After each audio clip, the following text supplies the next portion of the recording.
দুর্ঘটনার ঠিক আগ মুহূর্তে পাইলট যখন বুঝতে পারেন যে বিমান আর উদ্ধারযোগ্য নয়, তখন তিনি ইজেকশন সিট ব্যবহার করে বিমান থেকে বের হন। এটা একটা অতি দ্রুত জীবন রক্ষাকারী পদ্ধতি।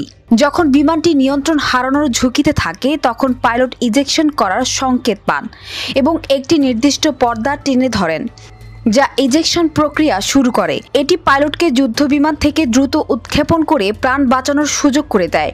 তবে প্রাণ রক্ষা পেলেও শরীরে পড়ে তীব্র ধাক্কা, বিশেষ করে মেরুদণ্ডে মারাত্মক চোট লাগে। আর এরপর শুরু হয় দীর্ঘ চিকিৎসা, পুনর্বাসন আর মানসিক যন্ত্রণার লড়াই। পাইলট তার সিটে থাকা ইজেকশন হ্যান্ডেল কখনো সিটের নিচে বা মাথার সামনে দুই হাতে টেনে ধরেন। ইজেকশন লিভার টানার সাথে সাথে ককপিটের ওপরের গ্লাস যদি না সরে, কিছু সিটের উপরে উঠে যাওয়ার ব্যবস্থা থাকে। ইজেকশন সিটের নিচে থাকা রকেট থ্রাস্টার বিস্ফোরিত হয়ে সিটটিকে জোরে উপরের দিকে ছুড়ে দেয়।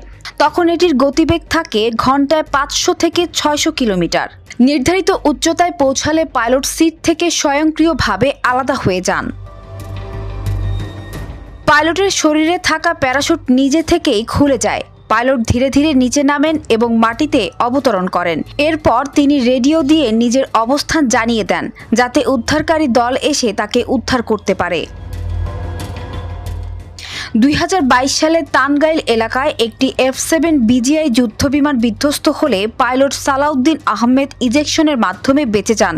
তিনি সময়মতো সঠিক পদ্ধতিতে ইজেকশন করেন এবং নিরাপদে নিচে নেমে আসেন।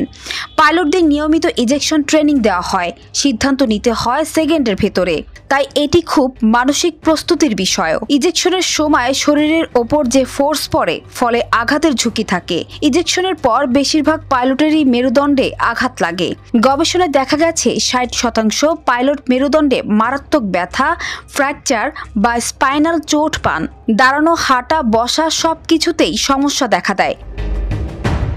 ইজেকশন মানে শুধু জীবন বাঁচানো নয়, এটা এক ধরনের দ্বিতীয় জন্ম। সে জন্ম শুরু হয় যন্ত্রণার মধ্যে দিয়ে, যা কেবল চিকিৎসা দিয়ে নয়, মানসিক শক্তি, সময় এবং সাহস দিয়ে মোকাবিলা করতে হয়। এই যুদ্ধ আকাশে যেমন সাহসিকতার দাবি রাখে, তেমনি মাটিতেও বীরত্বের আরেকটি অধ্যায় রচনা করে। নিউজ ডেস্ক, জনতার টিভি।